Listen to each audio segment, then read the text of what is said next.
Okay. Okay. So the first question, Yes. what motivated you or encouraged you to audition for the show?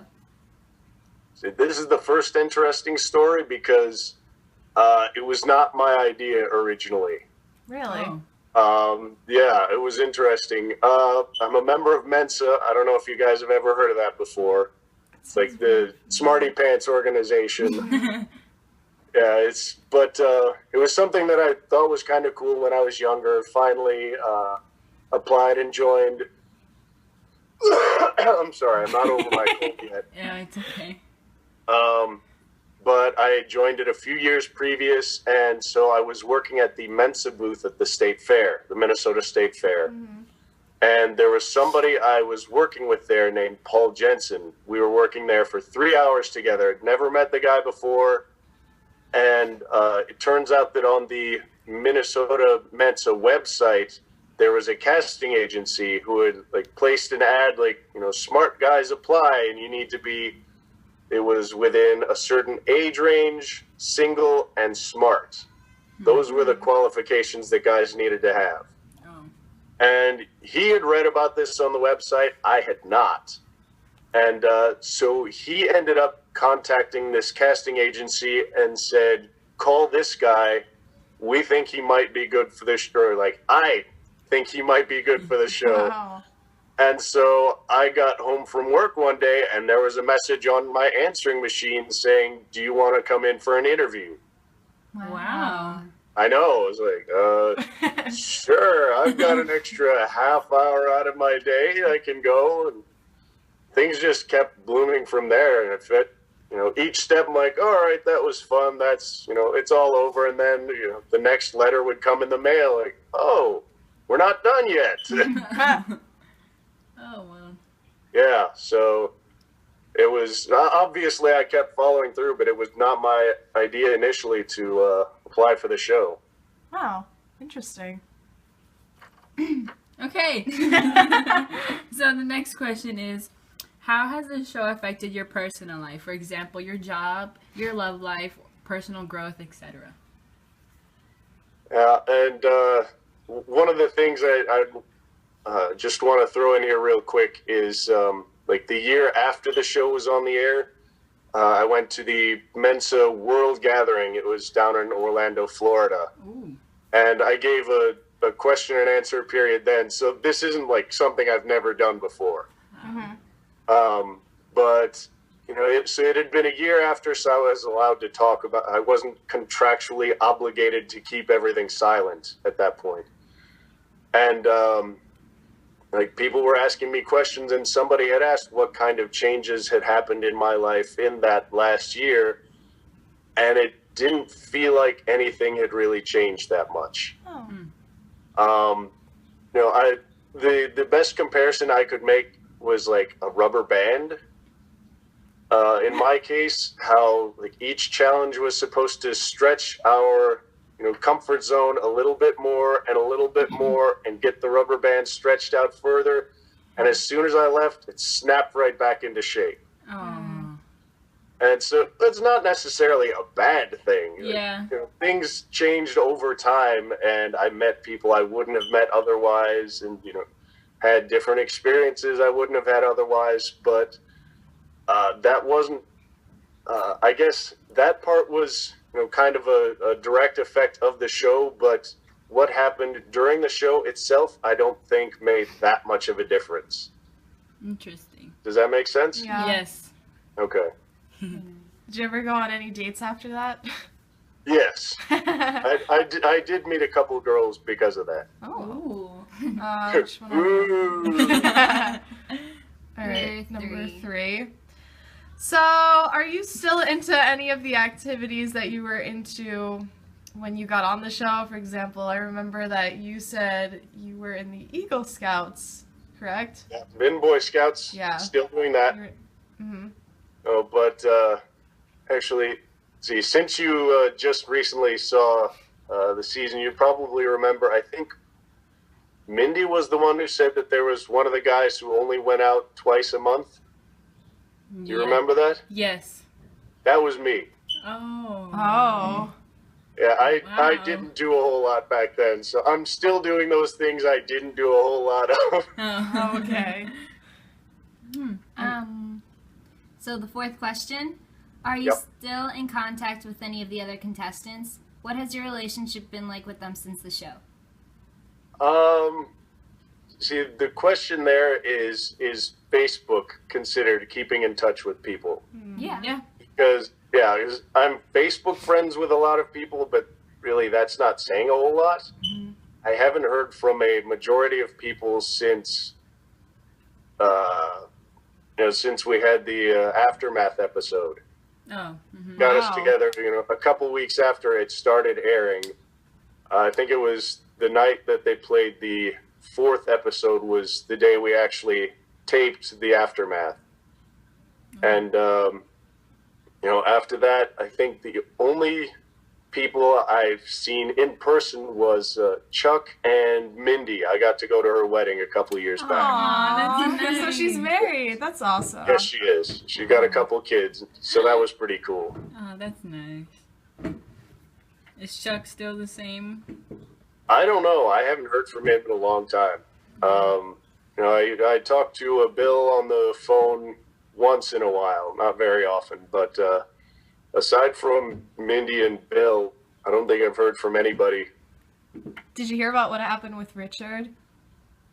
I think he's working on a cruise ship now. Oh. Oh, I didn't know about that. We were looking up the cast, obviously, when we were looking into what people we wanted to interview. And when Yep. we looked up Richard, because, obviously he stood out from, being Richard. He had his own website, and, have you seen that?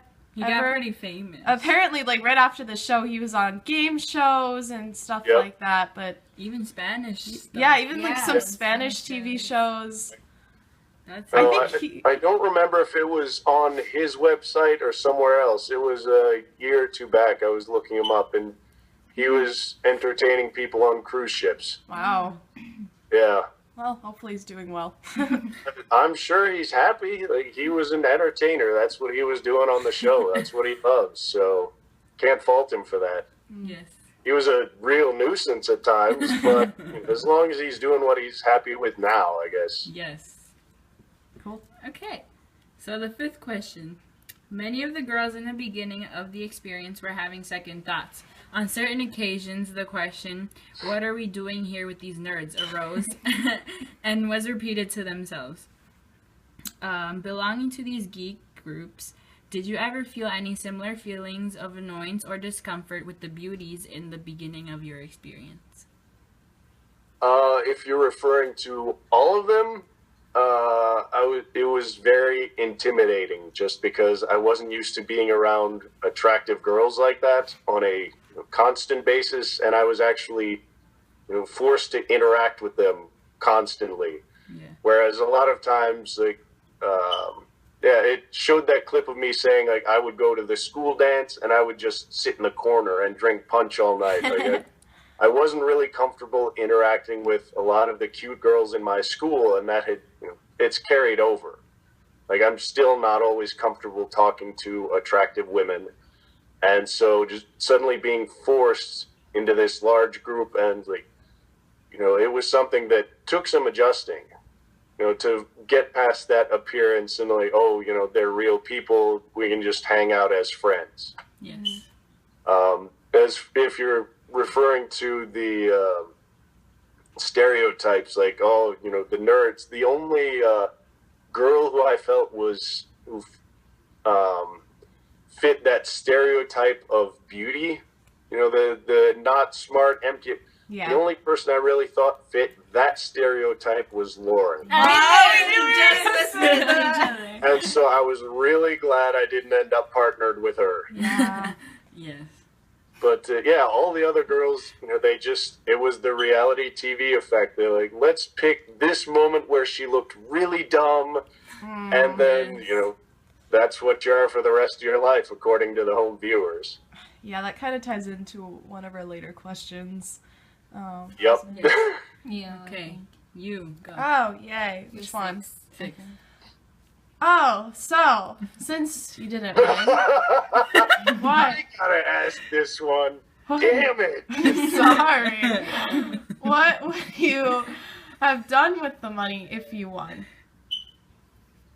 I'm not entirely sure. I've never been one to really splurge, so the one thing to note is that they make the big deal about $250,000 right off the bat. Yes. We would have had to split that with our partners, and so the options there would have been to get $25,000 for 5 years in a row, or just get a lump sum of $80,000 to $90,000 just in the first year, which is probably what I would have taken, and then try to invest it in a good way to help that compound itself. But I really had no plans for it at that point. That was the thing going in. Like we were going in blind. Like, we found out about what the show was about when the people watching TV did. Like, if, we were kept in a hotel and we didn't know what was going on. We got shipped out to this mansion, and then, oh, guess what you're here for? And we didn't know the name of the show until I got home and people started making fun of me. Oh, no. Well, it was just my friends teasing me, like, guess what you're on? Shut up. Yes. But yeah, it's like I hadn't really thought about the money that much, just because like it kind of relates to the next question. So if you want to ask the next question now. So some individuals may feel that receiving the money as an award corrupts the experience. Do you agree with this? In other words, are you glad that you didn't win? I don't feel that's the case. I don't agree with that sentiment. In part because if the money is presented right off the bat, like you could win this, that will affect the way that the person approaches the experience from the start.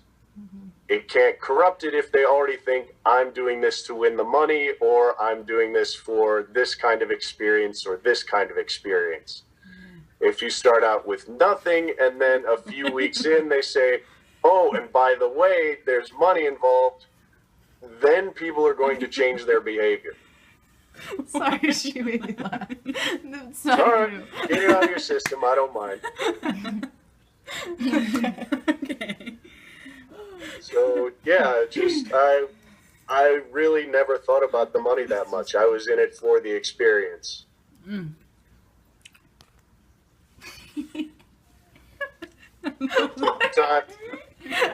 Oh, we need a timeout. Okay. Okay, we're good. So question number 8. Do you think the show portrayed you accurately? That ties into the question before. I was so lucky that it did.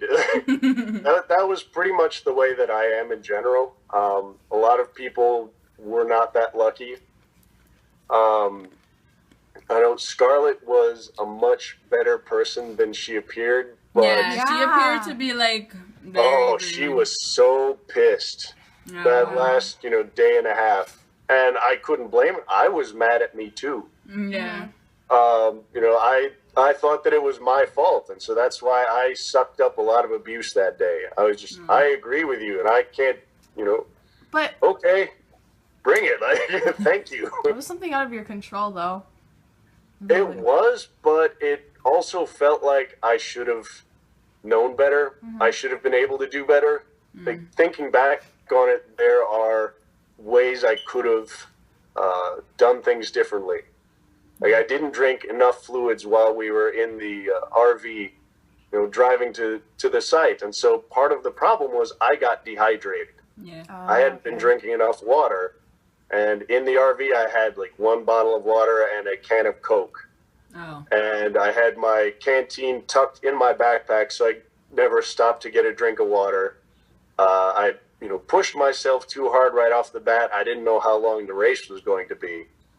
There was probably, the elevation was an issue because, that's like up in the mountains. I'm used to the lowlands of Minnesota.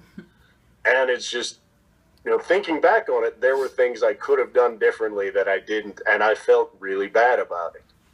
And so I was like, yeah, it's my fault. If I'd done better, we'd at least have had a better chance. We still might not have won because of, the physical limitations that I had, but one of the things that they didn't show was that the reason that we had stopped was because they had cameras set up along the first half of the trail so they could get shots of everybody, what was going on. Excuse me a second. Pardon me. It's okay. And so then we reached that halfway point, and they had a stopwatch to say, okay, Scarlett and I were the first ones to come in by 6 seconds or something like that, because I was starting to cramp up. Other people were catching up. So, and then after we finished with the halfway point, it was, you guys start, and then after so much time, okay, time for you to start. So, it was like everybody had the same break. There wasn't, people could catch up while sitting there.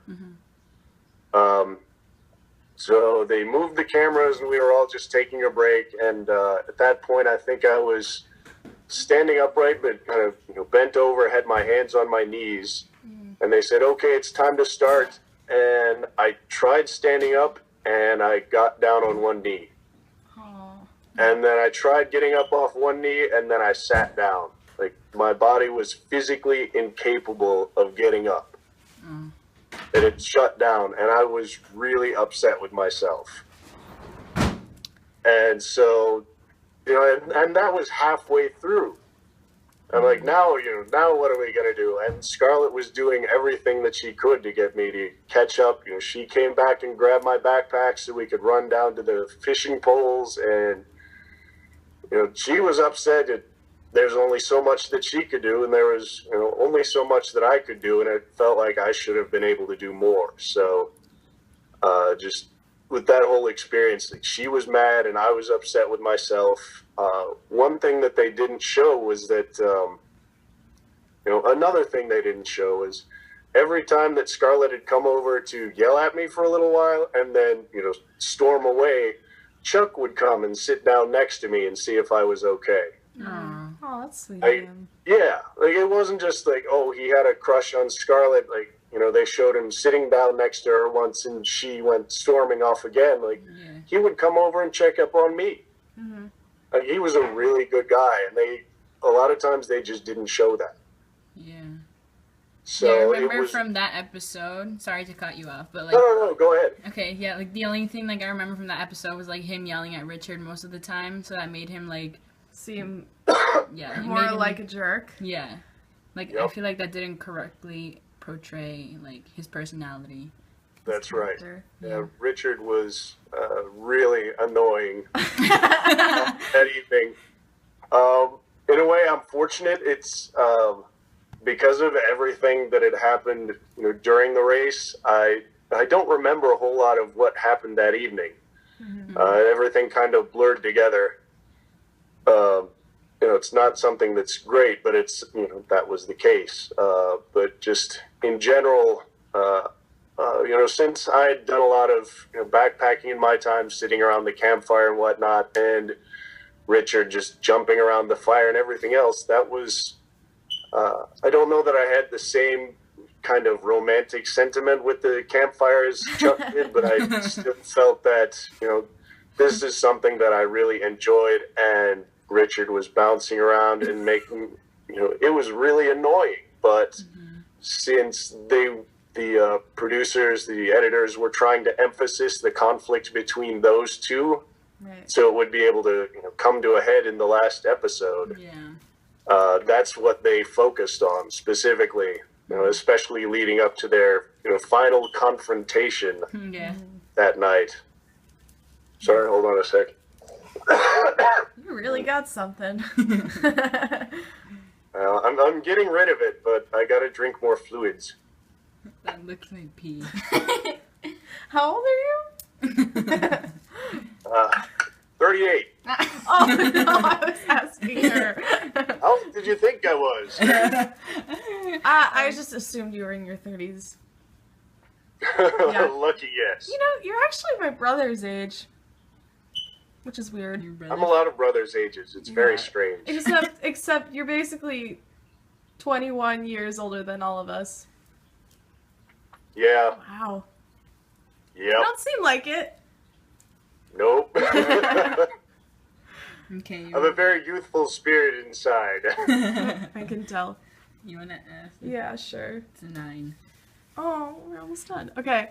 Sorry, we can keep talking afterward. Yeah, no, it's just, what is this one? Oh, it's the long one. I don't want to read it. Do you want me to read it? Yeah. Okay. Members of society are growing to embrace the differences of individuals, such as respecting factors that may categorize someone as a nerd, whether it's being intelligent or being obsessed with comic books, and rejecting certain stereotypes. People don't fit. Well, what? Oh, people don't fit. Understand? Don't What? under such labels anymore. What is your opinion on the archetypes in society? Are they growing, diminishing? How do you feel about that? Okay, I guess, could you Repeat. define the archetypes a little better? I've got the sheet over What's here, so Don't you be I just stereotyped? wasn't no, sure if you were archetypes referring like- to the labels or the categories themselves, or what are It's we more talking like the about here? labels, right? Yeah, like nerd, jock, God. goth. Emo. Yeah. That's the same thing. Whatever. I don't know. So, Theater yeah. geek, that's me. All Sure. that stuff. Oh, I think it honestly could depend on the individual. Just because some people try and get rid of some labels, saying they don't apply, and some people are happy they embrace their labels. Like somebody calls me a nerd or a geek, I'm like, yeah, pretty much. You know, that's the kind of behaviors I have a lot of those stereotypical behaviors. So call me that. Like, yeah, I fit within that, those archetypes. Some people want to try and shed those entirely, and it's like, that makes sense, but that doesn't mean that they're going away. Yeah. And I guess that's one of the difficult parts is you don't want to have people forced into categories, but that doesn't mean they don't belong there. And so it might be good that you don't specifically point it out, make them feel uncomfortable that way, but the categories and the labels are still there whether you say that's you or not. Interesting. Oh, the next one. But do you think that, 10 years later after you did the show that people tend to value, I guess people that sort of fit under the label of geek, like people who are academically and intellectually smarter? Okay. I don't know where I'm going with this. I don't know either. Yeah, forget that. Okay. Sorry, if it comes to you later, that's fine. Yes. Okay. Last question. Maybe. Ah, Um, we were just discussing how we could just ask questions on the spot. Absolutely. Go right ahead if you come up with anything. Okay. so, what was going through your head when you found out that we wanted to interview you about a show you did 10 years ago? Initially, it was like, oh, they chose me. That's so cool. Because honestly, I do enjoy talking about this stuff. There are a lot of interesting stories, and just having people, sitting there interesting, like, wow, this kind of stuff happened, and I can share those experiences with people. Like, that's really cool for me. That's something I enjoy. I enjoy telling stories. But after that, oh, they wanted to talk to me. It's like, why? What is this assignment? Like, why would a teacher do this to the students? What kind of crazy school is this? No, but I really was curious. That's why I asked you first thing, like what kind of assignment this was. Like, did everybody watch the show as part of the class? And what were you trying to get out of the interview specifically? Like, since it's a psychology class, trying to look at what I have told people in the past, how that might, make my personality look in their eyes versus just this is the story, this is what happened. Mm-hmm. So part of it's like, thinking about the stories of, the money was, that was the prize and that was something they introduced right off the bat, but that always felt like a number off in the distance. And, I never really thought about it that much until, it was like people would ask me afterwards, like, oh yeah, that was the prize money, but I was never really thinking about that much. And, compared to the, I don't know if a reality show contestant would be considered an archetype, but if you look at that category of people, where do I fit within that category? Because I never really looked at prize money when that was a big factor as part of the show. Mm-hmm. And so just a lot of that stuff about, my part within the show, not just, why you got stuck doing this. Hold on a second. You poor thing. It's going away, I swear.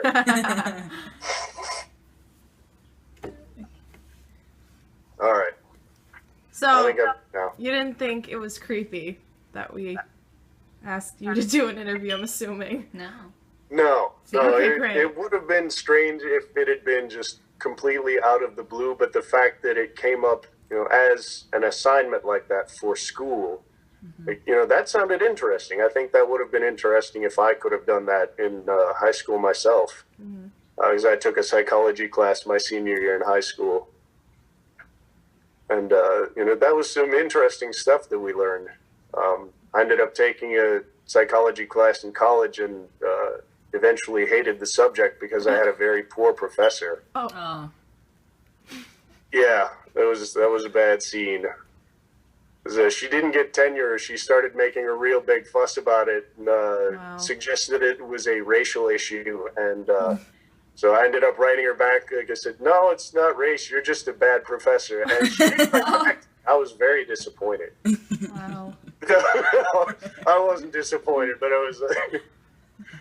But hopefully other people let her know that there was a reason beyond just, the racial effect that there was more than just that as a factor of why she may or may not have received tenure. Okay. Which is completely unrelated to what we're talking about. That's okay. You can ramble all you want. Story. It's fine. I actually just came up with a question. Okay. Do you have any crazy, weird, funny fan stories that you want to share with us? Oh, let's see.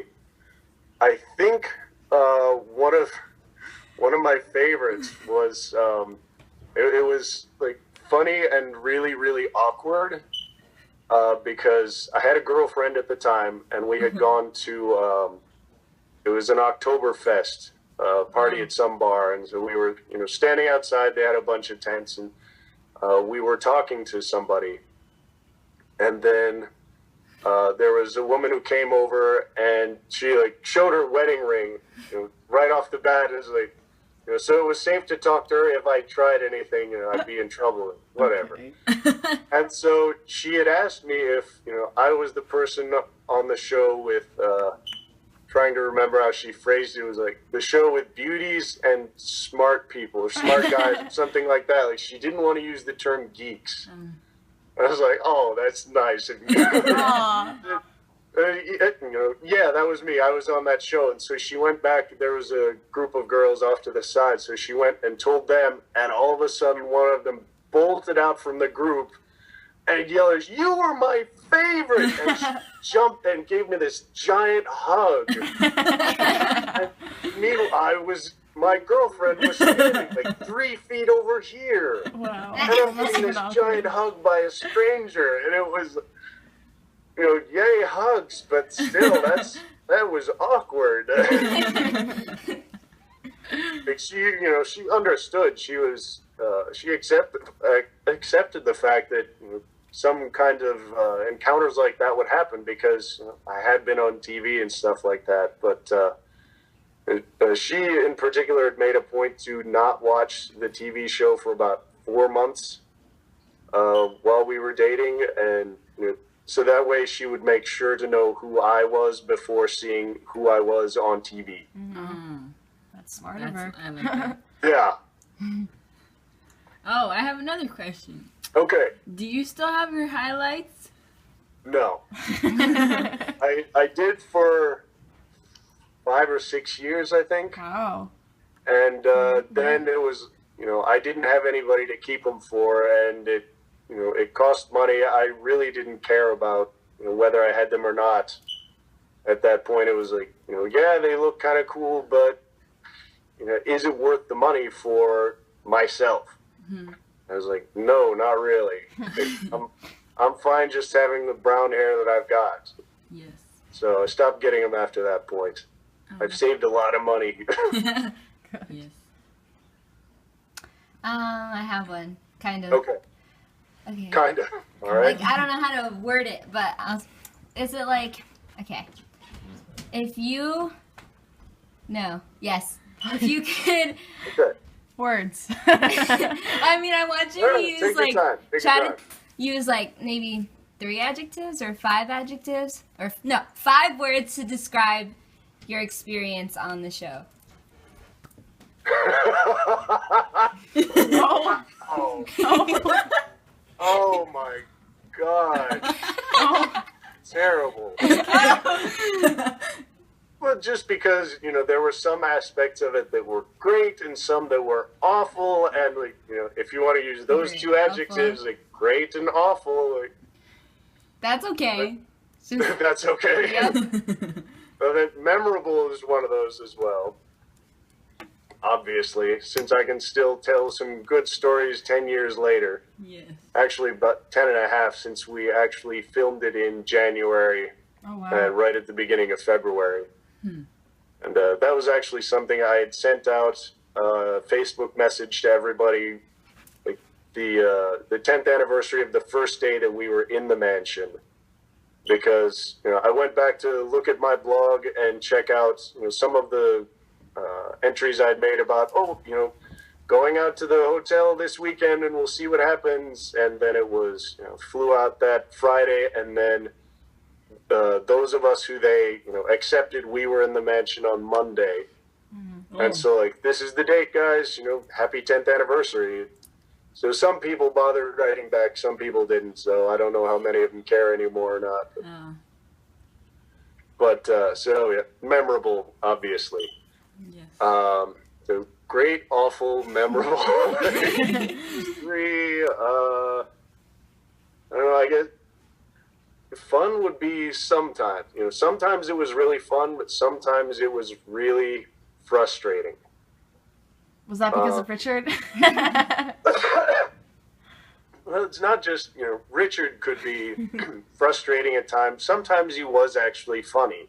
Okay. Sometimes he was a nuisance. Obviously they liked playing up different aspects at different times. Like, when the cameras weren't on Sundays, they didn't do any filming, and he was much more calm on Sundays Oh. Wow. because there were no cameras to play with. There was nobody to perform to. Because, we were just cool. We were everybody was relatively everybody was friends, and so there wasn't a performance going on at that point. There were no cameras, so. But when the cameras were on him, when he knew the cameras were on him, that's when he starts talking to statues and stuff. What? Yeah, no, I remember he was, like, talking to himself. Oh, yeah, I through, do like, the remember mirror, that. and he was, like, I forget what he was doing, but I was like, that's ridiculous. Yeah. No, there was one point he told one of the statues, like, "Top of the morning to you." I remember that. That was so funny. Really? Okay, whatever floats your boat, whatever makes you happy, Richard. Like, but no, just some of the challenges were extremely frustrating in their way. And, like, not just the outdoor challenge and how poorly that turned out, but trying to get phone numbers was one of the worst things I've ever done. Aww. It was there are reasons for this. Explain. I remember it was like That was one thing in the aftermath episode. It was kind of funny they cut that part out because I'd been saying, I was with it, with that group talking about him. And I was saying, like, oh, the challenge about getting the phone numbers sucked, hated it. And they cut that little part out. Oh. Wow. And then, half an hour to get as many phone numbers as possible, but we couldn't tell them the truth as to why. We could give them any reason besides I'm doing this for, the reality show. We were not allowed to tell them the truth. Anything else was fine. Oh. Which is why we all thought that Chuck was brilliant. Yes! Oh yeah, you said he was gay, so they wouldn't have to worry about the it. best lie out of anybody. That was smart. Like, all these people are saying, oh, he cheated. Like, no, he didn't. He was brilliant. That was funny. But just walking up and, I would try and tell people, like, tiny white lie, lie as little as possible, because that made me really, really uncomfortable. And just walking up and, like, even when I'm walking around my neighborhood, if somebody's doing something, I won't interrupt them because, they're busy doing something. They don't need to be bothered by me. Right. And now I'm walking up to strangers in the middle of the mall who are going shopping and trying to interrupt them and get their phone number. Like, just shop. I'll stand over here. And now I got to get in their way and, like, sign this. Okay, bye. And, like, Did you ever end up calling any of those people? Oh, no. No, they took our little black books. That's what, little black books to get their phone numbers. Like, once it was done, they took those. And I'm guessing I don't know if they called those numbers or if it was just to, take the numbers away from us. But presumably they either talked to people.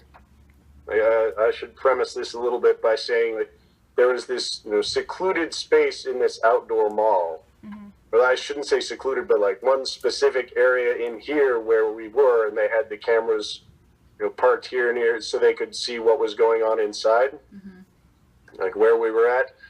And so I'm guessing that they were watching us talking to the girls, and then they would, like grab each one that we talked to after they walked out of that area and say, did you give that person your real phone number? Or something to that effect, so that way they would have the actual number. Because I don't know about you guys, but I know I have heard of people, because I know that I had a lot more numbers written down than they gave me credit for, and so it didn't surprise me at all that it was a lower number than that. But yeah, it was just the whole thing. It made me feel really, like, literally the term that I would use there, the adjective I would use was dirty. I felt dirty afterward. Wow. Like, Bill and I had gone first. They split us up so it wouldn't be 4 people wandering around the same area. Like, look at all these creepy stalkers.